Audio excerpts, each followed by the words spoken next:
नमस्कार. Simply spiritual मध्ये तुम्हा सर्वांचं पुन्हा एकदा खूप खूप स्वागत.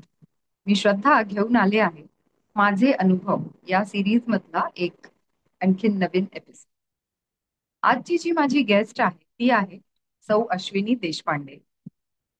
ती मागच्या 7-8 वर्षांपासून गुडगावला राहते आहे आणि माझी ती इथे मैत्रीण झाली.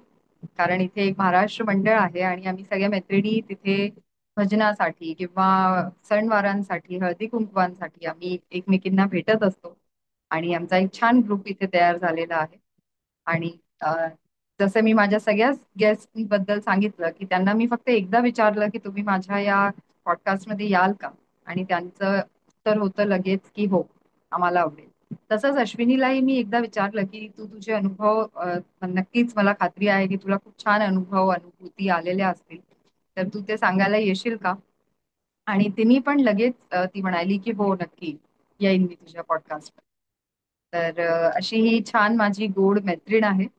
आणि ही आज म्हणजे नेमका आज गुरुवारचा दिवस आहे. आज हा एपिसोड मी करतो आहे आणि गुरुचा दिवस आहे.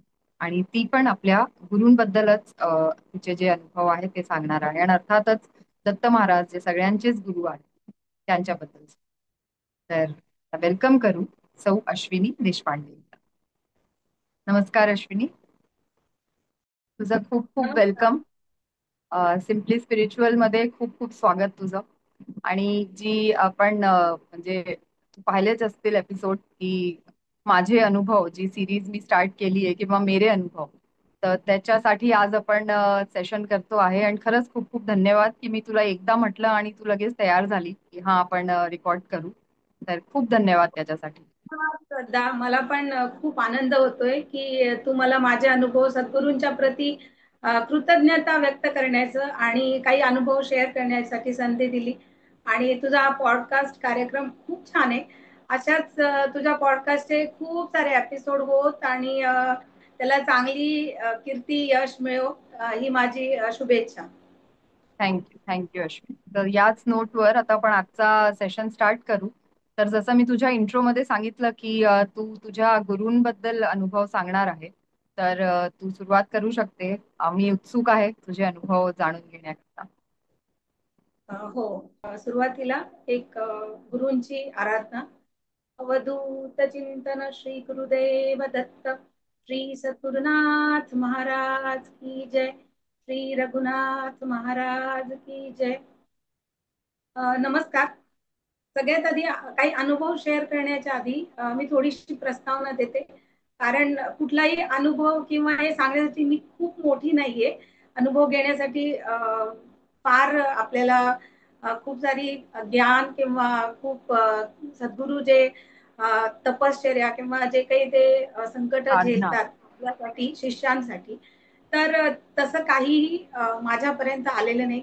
मी एक मला वाटतं की खूपच मी स्वतःला खूप भाग्यशाली समजते की माझे आई वडील जे ते आधीच सगळे गुरुंना भेटून त्यांनी गुरुमंत्र घेऊन त्यांच्या सहवासात होते.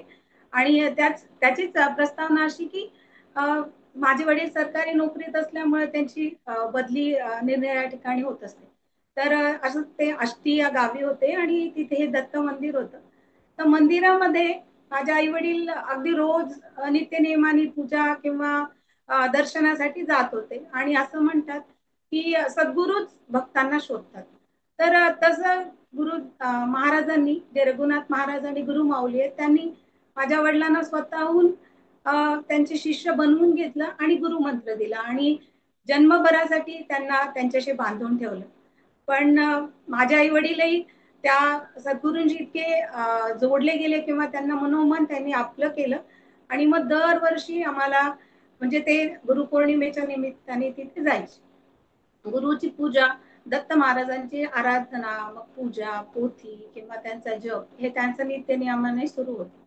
आणि अशाच कुटुंबामध्ये मग मी मलाही सौभाग्य मिळाले या कुटुंबाचा एक हिस्सा बनण्याचं. आणि मग मीही लहानपणी तिथे मंदिरामध्ये आई बाबा आता घेऊन जात आहेत, तर बालमन काहीच माहिती नसतं आपल्याला. तर आई बाबा गुरुपौर्णिमेला घेऊन जायचे. पण होतं काय की तिथे मंदिरामध्ये हे आराधना किंवा खूप शिष्यमंडळ आणि तो उत्सवाचा जो व्याप असतो, या व्यापामध्ये माझे आई वडील ते साधना किंवा सेवा करण्यामध्ये इतकी बिझी असायचे की माझ्यापर्यंत त्यांना वेळ द्यायला असं मिळायचं नाही. आणि मग मंदिरामध्ये मला असं थोडस असं वाटायचं की माझे आई वडील आणि ते मलाच नाही भेटत आहेत. तर मला असं वाटायचं की शेवटी आपण का येतो इथे, म्हणजे मला नाही माहिती की माझं घर सोडून ते माझे आई वडिलांचं म्हणजे तिथून पण इथे येतो. पण मग मी बाबांना म्हणायचे की बाबा पण का येतो, तर ते म्हणायचे की नाही, सद्गुरूंची आराधना ही आपण आपल्या पुण्य म्हणजे आपल्याजवळ एक संचित होतं आणि ते आपण थोडं थोडं जमा करायचं असतं आणि मग सद्गुरू आपल्या संकटांना किंवा आपल्याला योग्य वेळेला ती मदत करतात. तर पण हे समजण्यासाठी माझं तेवढं बालमन तयार नव्हतं. पण अजून एक अनुभव असा सांगायचा की मंदिरातून निघताना एक म्हणजे समजा हे होतं की महाराजांची परवानगी घ्यायला लागली. मग महाराजांची परवानगी घ्यायला असं आता नोकरी निमित्त आता 4 दिवस राहिल्यानंतर जाणं आहे.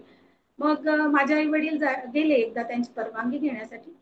आणि मग त्यांनी परवानगी घेतल्यानंतर महाराज म्हणाले की नाही, तू संध्याकाळी आता नाही जायचं, उद्या सकाळी जायचं. पण आता उद्या तर मला नोकरीला रुजू व्हायचंय असा विचार माझ्या वडिलांना ऑब्व्हियसली आला. आणि मग ते हं. म्हणे की नाही महाराज मला जाऊ देत. आणि न परवानगी घेता म्हणजे त्यांच्या तर ते आम्ही निघालो. आणि मग पूर्वी तर आपला प्रवास बसनीच असायचा. मग बसने आम्ही आलो बस स्टँडवर आणि तिथे थांबलो. अगदी 3 तासाच्या अंतरावर आम्ही होतो आष्टी गावापासून, जे राहायचं आम्ही.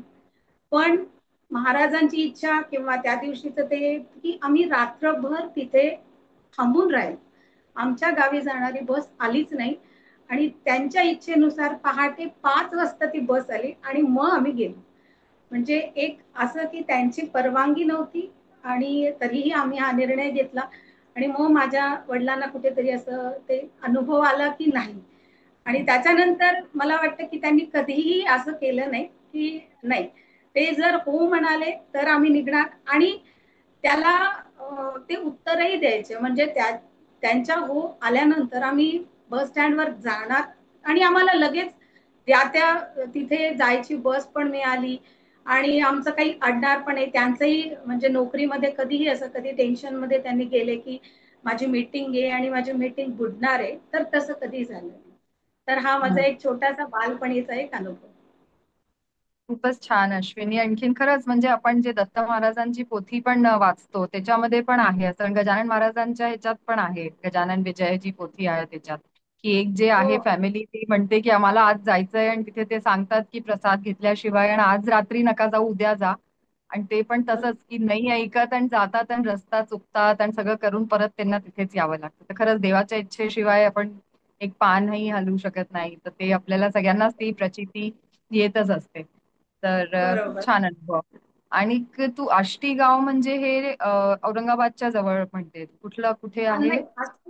आष्टी हे गाव नगर जिल्ह्यामध्ये, तर नगर ओके. पासून 7 किलोमीटरवर आहे. तिथे परमपूज्य रघुनाथ महाराज कालकुंद्रीकर आणि श्यामला गुरुमाऊली श्यामला कालकुंद्रीकर हे हा. म्हणजे माझे आई वडील 1975 सालापासून त्यांनी त्यांचा गुरुमंत्र घेतलेला आहे आणि आजपर्यंत ते त्यांच्या सेवेत रुजू आहे.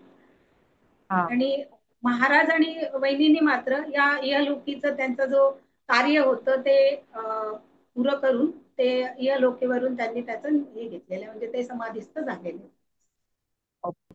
सो खूपच छान अश्विनी, तू तुझा हा बालपणीचा अनुभव सांगितला. तर अजून तुझ्याजवळ नक्कीच पुष्कळ अशी अनुभूती अनुभव असतील, तर आणखीन काय शेअर करशील?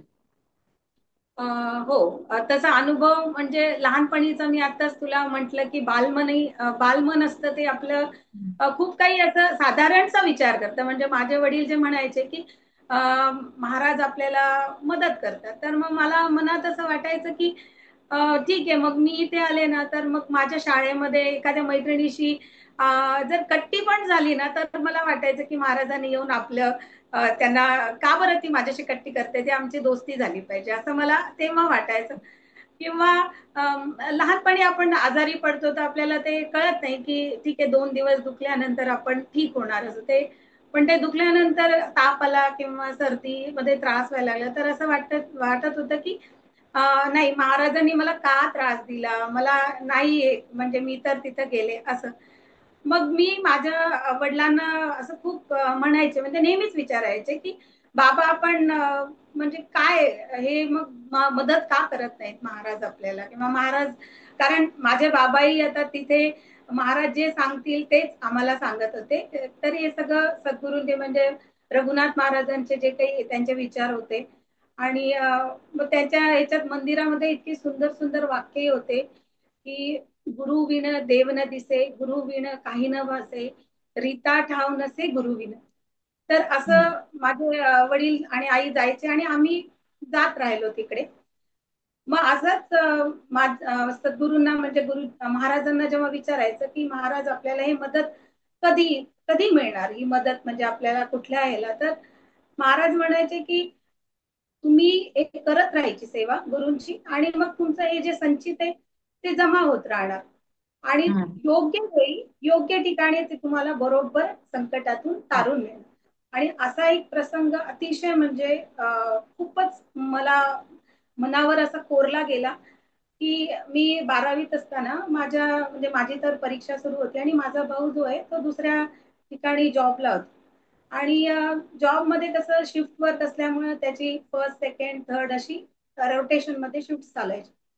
तर तो फर्स्ट शिफ्टला असायचा आणि त्याचा एक मित्र 3 दिवसांसाठी गावी गेला त्याच्या, आणि मग माझ्या भावाला असंच दोन्ही शिफ्ट करण्याची वेळ आली. आणि तो दोन्ही शिफ्ट करून 3ही दिवस त्यांनी काम केलं. आणि चौथ्या दिवशी तो मित्र आला. तर आल्यानंतर मग आता याची तर फर्स्ट शिफ्ट होती. रोजच्या वेळेप्रमाणे तो सकाळी 7ला गेला आणि 4ला परत आला. आणि त्याचा जो मित्र आहे तो पुढच्या शिफ्टला म्हणजे 4 ते 12 शिफ्ट असते ती करण्यासाठी गेला. आणि त्याच दिवशी तुला म्हणजे असं मला अजूनही तुला सांगताना असं एकदम काटा येतोय, कारण मला तो प्रसंग आठवतोय की त्या दिवशी रात्री कंपनीमध्ये स्फोट झाला. आणि इतका भयंकर स्फोट होता तो की म्हणजे आमच्या घरावर जे मोठं संकट येणार होतं ते आमच्या महाराजांनी अगदी हलक्या हाताने ते सोडवलं त्याच्यात. आणि मी हा म्हणजे आता त्यावेळेस तर मी लहान होते, पण कुठल्याही कुटुंबावर असा कुठला प्रसंग आला तर काय होऊ शकतं किंवा किती ते दुःखद्रावक असतं ते आपण कल्पनेच्या पलीकडचं आहे, म्हणजे विचार पण नाही करू शकत. आणि त्यामुळे मला असं वाटतं की हे जे संचित होतं माझ्या आई वडिलांचं पुण्याई, तर ती त्यांची कामी आली तिथे. आणि हा. माझा भाऊ त्या दिवशी असं रडत म्हणजे घरी आला त्याच्या मित्रांसोबत, हम्म. कारण तो घरी पण नाही येऊ शकत एकत होता. 3 तासाचा 3-4 तासाचा जर्नी पण तो एकटा नाही करू शकला, या विचारांनीच की आज त्या जागी मी पण असू शकतो म्हणजे. तर ते मित्रांसोबत घरी आल्यावर तो अक्षरशः म्हणजे मोठ्या आवाजात असं रडला आणि महाराजांपुढे त्यांनी केवळ आणि केवळ असे हात जोडले आणि म्हणाला की तुमच्यामुळे मी आज इथे आई वडिलांनाही, आई वडील आणि महाराज, कारण तो म्हणे की माझ्याकडे तर माझं हे संचित नाहीये, पण जे तुम्ही हे केलं तर ते तुमच्यामुळे आज मी हा दिवस बघू शकतो. म्हणजे मला ते खूपच असं वाटतं की हा प्रसंग आयुष्यात म्हणजे मी कधीच नाही विसरू शकणार खरंच. हम्म. पण मग जो मित्र ते गावी गेला होता तर तो होता तिथे जेव्हा स्फोट झाला तेव्हा? हा, तो मित्र होता. पण ते कसं असतं की कलिग आपले, आणि त्यानंतर जी इमर्जन्सी झाली तिथे, तर त्यामध्ये कळालं की काही जणांचं ते जे काम करणारे होते तिथे ते नाही झाले, त्यांना हम्म. त्यांचं दुःखदायक असं हे झाली बातमी आमच्यापर्यंत पोहोचली. पण आता ही कुठल्याही कुटुंबासाठी अतिशय म्हणजे वेदनादायक प्रसंग आहे की कुणावरही अशी वेळ येऊ नये. पण मला हो. फक्त इथं एवढं तुला सांगावंसं वाटलं की सद्गुरूंची कास माझ्या आई वडिलांनी जी धरली, तर त्याच्या पुढे हम्म. मला एक अजून मंदिरातलं एक वाक्य आठवलं की काळासी जिंकिता नाही कोणी, एका श्री गुरु वाच सद्गुरु वाचवणी, त्यासी शरण झालो आपण, जे मागेल ते देईल. असं म्हणजे दत्त मंदिरातलं एक वाक्य मला आठवलं की खूपच मी त्या प्रसंगाने मला असं कळालं की नाही, आपण म्हणतो की आपल्याला आता मदत करतील नाही, पण ती वेळ देव किंवा सद्गुरू ठरवत असतात. कारण काय की आपण आमच्या महाराजांनी दत्त महाराजांचा दृष्टांत मिळण्यापूर्वी अतिशय कष्टप्रद किंवा अतिशय घोर तपश्चर्या केलेली आहे, की त्याचे अनुभव तर अगदी वेगळेच आहेत. म्हणजे ते माझ्या शिदोरीमध्ये पण ते खूप कमी आहेत. कधी माझ्या आई वडिलांशी बोलूनही तुला सांगण्यात येतील, नक्की. किंवा कधी तो योग आला तर नक्कीच आपण बघूया. पण तर ते सद्गुरूंनी जी घोर तपश्चर्या केली, तर त्यांना त्याच्यामुळे दत्त महाराजांचा दृष्टांत झाला आणि ती एक सिद्धी प्राप्त झाली. पण प्रापंचिक लोक जे असतात तर त्यांना ते शक्य होत नाही. आपण साधारण माणसं प्रपंचामध्ये खूप गुंतलेले आहेत, की संसार, मुलं, नवरा किंवा एकंदर आपले व्याप, जे शाळा, अगदी मुलांच्या शाळा, कॉलेज सगळ्यामध्ये आपण खूप बांधलेले आहेत. तर त्यामुळे आपण त्याच्यापर्यंत पोहोचू नाही शकत. तर सद्गुरू हा मार्ग आहे. म्हणजे आपण फक्त सद्गुरूंचे पाय धरायचे. तर सद्गुरू वाचवणी सापडे ना सोय, धरावे ते पाय आधी आधी. तर असं आपण फक्त सद्गुरूला जवळ करायचं, त्यांची सेवा करायची, आणि मग आपल्याला तो मेवा मिळतो, असं म्हणजे हम्म. मला वाटतं. अगदी अगदी खरं बोलली तू की म्हणजे आपण देव त्या पातळीवरती पोचायला आपल्याला आधी कुणाचा तरी गायडन्स लागतो. आणि नक्कीच म्हणजे ते सद्गुरू, आपले जे गुरु असतात ते आपल्याला तो मार्ग दाखवतात. आणखीन आणखीन काही आत्ताचे म्हणजे तुला जर मोठ्यात आता हे दोन्ही तुझे लहान जेव्हा तू होती तेव्हाचेच आहे, पण त्याच्यानंतर आलेले काही किंवा हा, मग आत्ताचे काही आता असे. कसं झालं की एक माझं नशीब, किंवा मी एक या भाविक कुटुंबाचा हिस्सा झाले आणि मग मी जायला लागले. मग आता एक माझी पण त्या सद्गुरूंप्रती श्रद्धा, निष्ठा मग आपोआपच जुळली गेली. मग सद्गुरू महाराज म्हणजे रघुनाथ महाराजांच्या तिथे मग मी पण आता असं आहे की लग्न झालं, मुलं झाले, तर त्यानंतरही मी काही ना काही कारणाने दरवर्षी त्यांच्या दर्शनाचा योग जुळवून आणते. असं एक स्वतःच्या प्रती एक वचन घेतलेलं की नाही, दरवर्षी एकदा तरी आपण महाराजांच्या दर्शनाला जायचं, सहकुटुंब, मुलांनाही. आणि मग जसं जसं आयुष्यात प्रसंग आले की मुलांची बारस, वाढदिवस, किंवा काही आता आम्ही लांब राहतो, समजा इथे आपण दिल्लीला, तर या इथे इथून जाणं शक्य होत नाही वारंवार. तर जेव्हा केव्हा आपण त्या प्रदेशात जातो, घरी जातो, तर त्यावेळेला हा योग मी जुळून आणायचा प्रयत्न करते की नाही, आपण जायचं. माझ्या मुलाची 2 वर्षापूर्वी मुंज झाली, तर मग त्या निमित्ताने की हा मुंज झाली, आता दर्शनाची म्हणजे आहे, गुरुंना पत्रिका देण्यासाठी, की त्यांना आमंत्रण देण्यासाठी गेलं पाहिजे असं म्हणून, की किंवा 1 वर्षापूर्वी माझ्या भावाच्या मुलांच्याही मुंजी झाल्या, तर मग मुंज निर्विघ्नपणे पार पडली. मग त्याही आशीर्वाद, त्याच्यासाठी आशीर्वाद घ्यायला, की कुठलेही कार्य त्यांच्या आशीर्वादाशिवाय निर्विघ्नपणे हो. पार पडू शकत नाही, ही आपल्याला माहिती आहे की इच्छा देवाचीच इच्छा असते. नाही तर विघ्न काय कसेही कुठल्याही प्रकारे येऊ शकतात, म्हणजे कुठल्याही कार्यामध्ये. तर ते एक, तुम्ही कुठलं कार्य निर्विघ्नपणे पार पडलं तर एक महाराजांच्या प्रती कृतज्ञता व्यक्त करण्यासाठी एक दर्शनाला जातो. ते म्हणजे तुला बोलवूनच घेतात.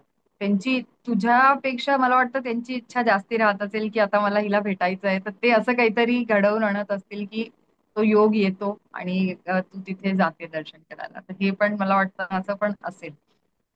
कारण आपण हो. कितीही विचार केला तरी जेव्हापर्यंत देवाची इच्छा नाहीये तेव्हापर्यंत आपण काहीच नाही करू शकत. तर ते असे असे तर म्हणजे मला पण अनुभव आलेले की किती सगळ्या लोकांनाच येत असतील की आपले किती प्लॅन्स बनलेले असतात, लोकांचे रिझर्वेशन झालेले असतात. आणि कधी कधी विदाऊट रिझर्वेशन म्हणजे काही प्लॅन नसताना सुद्धा अचानक त्यांना असं कुठेतरी जायचा योग. आता कुंभ मेळ्यामध्ये आपण सगळ्यांनीच पाहिला तो अनुभव, मला वाटतं खूप लोकांनी घेतलेला आहे की ज्यांचे आधीचे सगळ्यांचं झालेलं होतं जाण्याचे प्लॅन्स ते कॅन्सल झाले आणि ज्यांचा अचानकपणे प्लॅन झाला आणि त्यांना ते कुंभ स्नानाचा तिथे योग मिळाला. तर तसंच काहीतरी असू शकतं. हो, बरोबर आहे, बरोबर आहे. खरंच आहे. तू जे म्हणते ते अगदी बरोबर आहे. आपण प्रत्येक वेळेला आपल्या मनाप्रमाणे किंवा आपल्या सोयीने आपण काही प्लॅन्स बनवतो. पण देवाची इच्छा असते की ती प्लॅन्स कसे आणि म्हणजे कसे एक्झिक्यूट होतात शक्य. किंवा हो. होण्यासाठी. बरेचदा असंही होतं की आपण म्हणतो की मला तिथे नाही जायचं आणि तिथे जायची जा- वेळ येते, किंवा हम्म. आपल्याला जायचं असतं आणि ऐन वेळेवर कधी काही कुठल्या अडचणीमुळे आपण जाऊ नाही शकत. तर त्या दोन्ही गोष्टी मला वाटते देवाच ठरवत असतो. तर आपण पण नक्कीच, आपण तर खूपच नक्कीच पण तुझी मनापासनाची जी एकदम आंतरिक जी इच्छा असते, तुला पण ती ओढ लागलेली असते, तर म्हणून मी म्हटलं की ते योग ते घडवून आणतात की ते दर्शन बरोबर तुझं होतं. ते ते इतक्या लांब राहून खरंच आपण असा विचार करतो की नाही आपलं जाणं होत. मुलांच्या आता शाळा परीक्षा सगळंच आपल्याला पाहायचं, पण ते हो काहीतरी मिळते आपल्याला संधी आणि आपण पोचतो तिथे. तर हो हो अजून काही तुला आणखीन काही सांगायची इच्छा असेल तर नक्की ऐकायला आवडेल मला. हो. मी आता एक छोटासा अनुभव सांगते, की हम्म. तू म्हणालीस ते बालपणीपासूनचे आता हे सगळे अनुभव, किंवा आता मी म्हंटल ना की अनुभव, आता आयुष्याचं जे जे प्रसंग पुढे येतील त्याच्यानुसार अशा अनुभवांची शिदोरी माझी वाढत जाईल. पण तरी हो. आता मला अजून एक खूप प्रकर्षाने जाणवलेला अनुभव असा की काय म्हणजे पूर्वी जे गुरुपौर्णिमेला आम्ही जायचो, आई म्हणजे आई बाबांसोबत मी जायचे, आणि तिथे एक कायम हे होते की गुरुपौर्णिमा उत्सवामध्ये दत्त महाराजांची जी मूर्ती आहे हम्म. ती तिला असं वस्त्र म्हणजे आपण कपडे घेतो, जसं आपणही नवीन कपडे नवीन सण वार असेल की घेतो. आणि मग महाराज वहिनींसाठी पण साडी आणि सोवळं वगैरे महाराजांना, तर हे घ्यायचा एक अ, प्रमाणच म्हणजे दरवर्षी हे असणारच गुरुपौर्णिमेला आपण. तर ती गोष्ट दरवर्षी करण्यात आलेली. आणि मग महाराज आणि वहिनींचं इहलोकीचं जे कार्य होतं ते संपन्न झाल्यावर ते समाधीस्थ म्हणजे त्यांची मूर्ती तिथे मूर्तीची दोघांची स्थापना केलेली. आणि तुला मला सांगायला खूप आनंद होईल की त्या मूर्तीतही तेवढाच तो जिवंतपणा, म्हणजे असं नाहीये ते की व्यक्ती समोर नाहीये तर आपल्याला नाही, आता तिथे मला काहीच नाही वाटत आहे, तर तसं नाहीये. हम्म. त्या मंदिरामध्ये अजूनही दत्त महाराज तर आहेच, पण रघुनाथ महाराज आणि वहिनी यांचं पण तेवढंच वास्तव्य तिथे अजूनही जाणवतं. केव्हाही त्या मूर्ती रूपात जर ते त्यांच्याकडे 2 मिनिटं जर 2 क्षण तुम्ही बघत राहिला तर तुम्हाला वाटेल की ते बोलतायत आपल्याशी आणि ते हम्म. सगळं ऐकतात. तर तसं मग ते मूर्तीचं हे झाल्यानंतर म्हणजे मूर्तीच्या रूपात ते जेव्हा त्यांची स्थापना झाल्यानंतर आपण जे त्यांना दरवर्षी गुरुपौर्णिमेला वस्त्र घेतो आणि ते म्हणजे त्यांचा आशीर्वाद घेण्यासाठी आपली सेवा, कारण आपण काहीच नाहीये, तेच देत आहेत. मला तर तेच देत आहेत. पण मला जे वाटतं, किंवा मी जसं दरवर्षी दर सणाला घेते नवीन कपडे, तसं मी त्यांना आई पण किंवा मी पण असं गेले तर देणार. पण ते असं झालं की त्यांच्या तिथे 2-3 वर्ष मी दत्त महाराजांनाच वस्त्र घेण्यात आलं. आता हे कसं मला नाही सांगता येणार की ते कसं झालं, म्हणजे त्यांना मी का नाही घेत. पण हम्म. आता अशामध्ये माझ्या मुलाची मुंजही झाली. मुंजीनंतरही मी फक्त दत्त महाराजांनाच ते घेण्यात आले वस्त्र. आणि आता काही महिन्यांपूर्वी मला असं झालं की इथे मी पूजा करत असताना घरात त्यांच्या फोटोकडे बघताना ते दोघही जण माझ्याशी असं बोलल्याचा मला भास झाला. म्हणजे एक अगदी खरं खुरं की त्यांनी मला सांगितलं की अरे तू तर दत्त महाराजांना घेतली आणि आम्हाला तर विसरूनच गेलीस.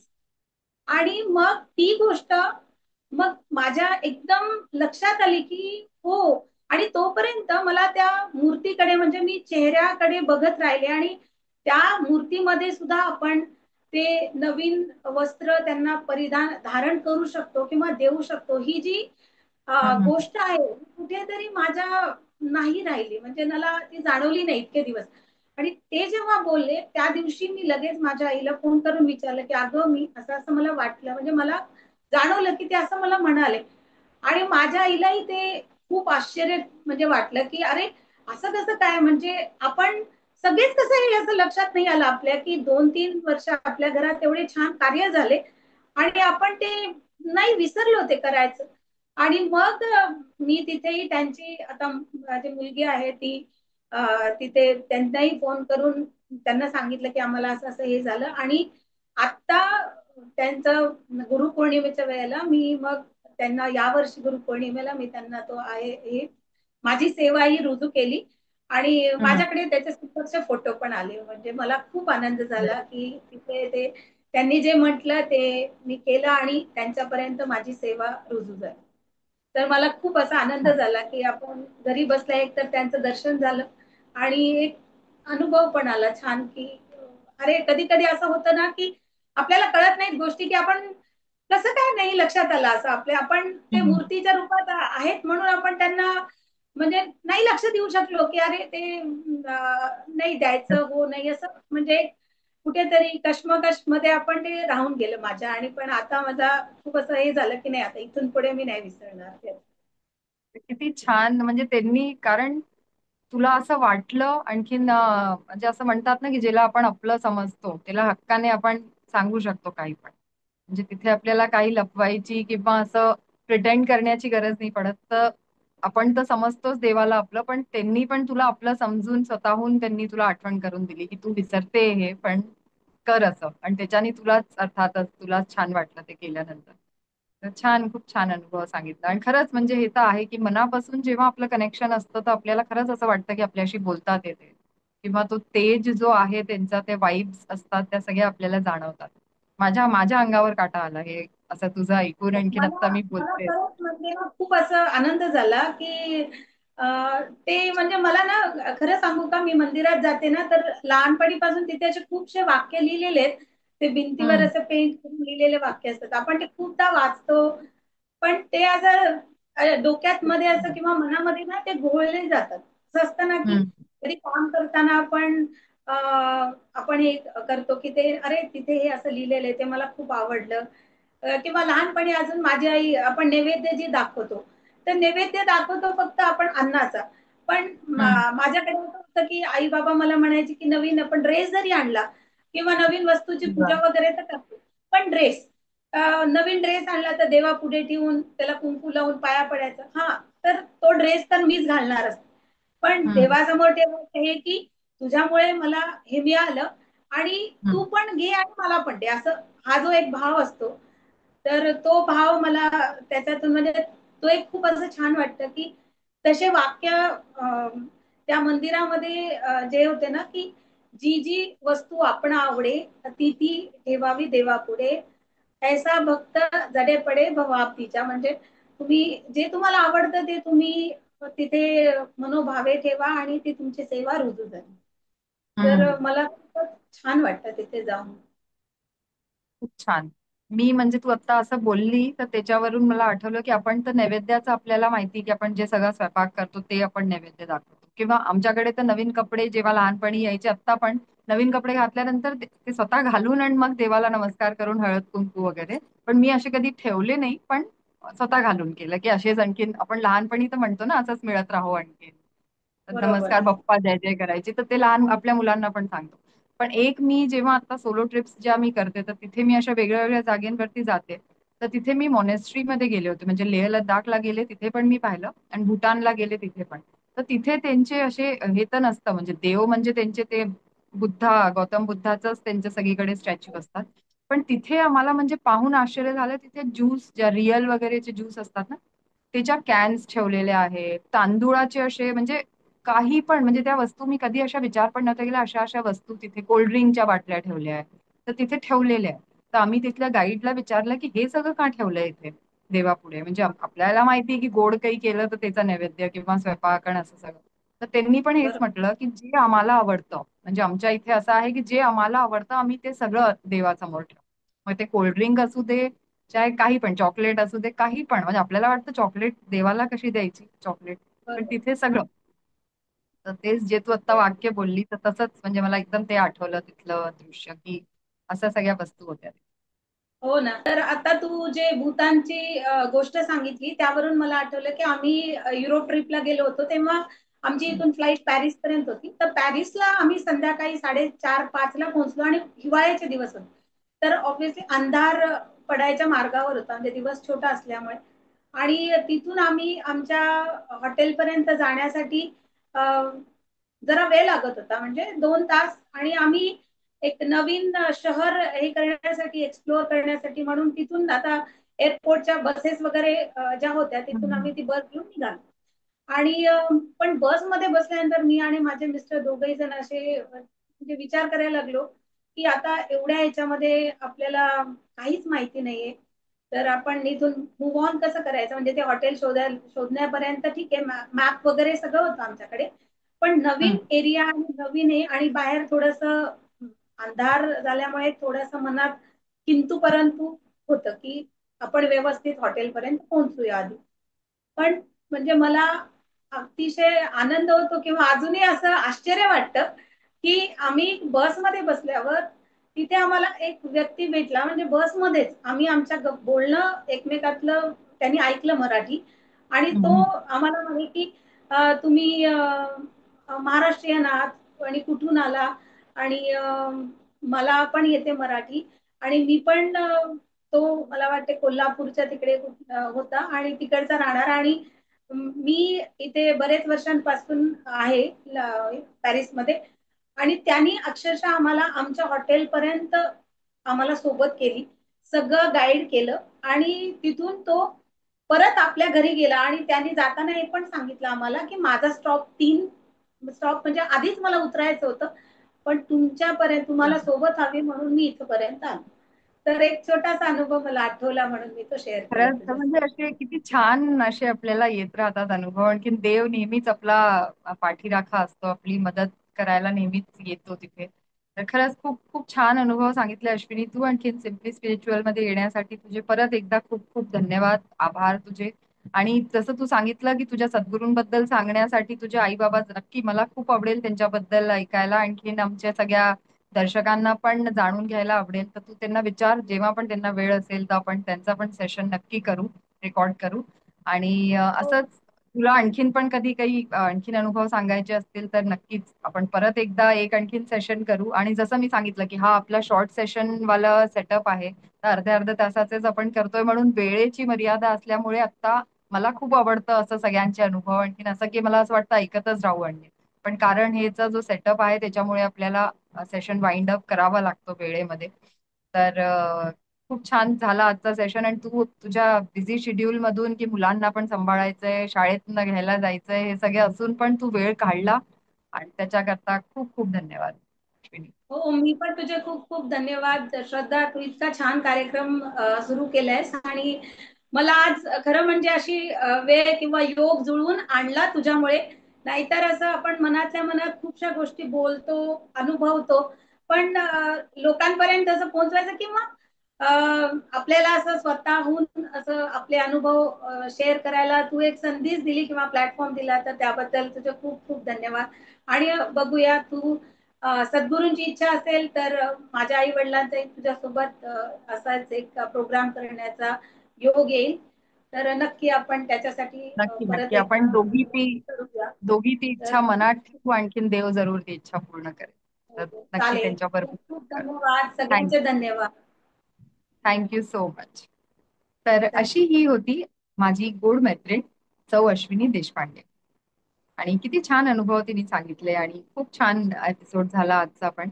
आणि मी नक्कीच वाट पाहीन तिच्या आई वडिलांना सुद्धा माझ्या पॉडकास्टमध्ये एज गेस्ट इन्व्हाइट करण्यासाठी, आणि त्यांना इथे प्रश्न विचारण्यासाठी आणि त्यांचे अनुभव जाणून घ्यायला सुद्धा. सो नक्कीच हा एपिसोड पण आम्ही लवकरच करू. आणि तुम्हाला पण जर कुणाला इच्छा असेल माझ्या पॉडकास्टमध्ये यायची, आपले अनुभव सांगायची, किंवा अध्यात्म या विषयावरती किंवा याच्याशी रिलेटेड कुठल्याही विषयाबद्दल तुम्हाला तुमच्याजवळ काही पण असं आहे की जे तुम्ही लोकांपर्यंत पोहोचू इच्छिता, किंवा तुम्हाला असं वाटतं की तुमच्या जवळचं जे ज्ञान आहे या विषयाबद्दलचं ते लोकांना त्याचा काही फायदा होऊ शकतो, तर नक्कीच तुम्ही मला मेसेज किंवा कमेंट्स द्वारे कळवा. आणि मी तुम्हाला इथे इन्व्हाइट करेन एज गेस्ट, आणि आपण तुमचं सेशन रेकॉर्ड करू. आणि सर्वांना खूप खूप धन्यवाद, इतका छान प्रतिसाद तुम्ही देताय सिम्पली स्पिरिच्युअल पॉडकास्टला आणि इतर एपिसोड्सला सुद्धा. तर तुमचं प्रेम असंच राहू द्या, आणि पाहत राहा सिम्पली स्पिरिच्युअल. नमस्कार.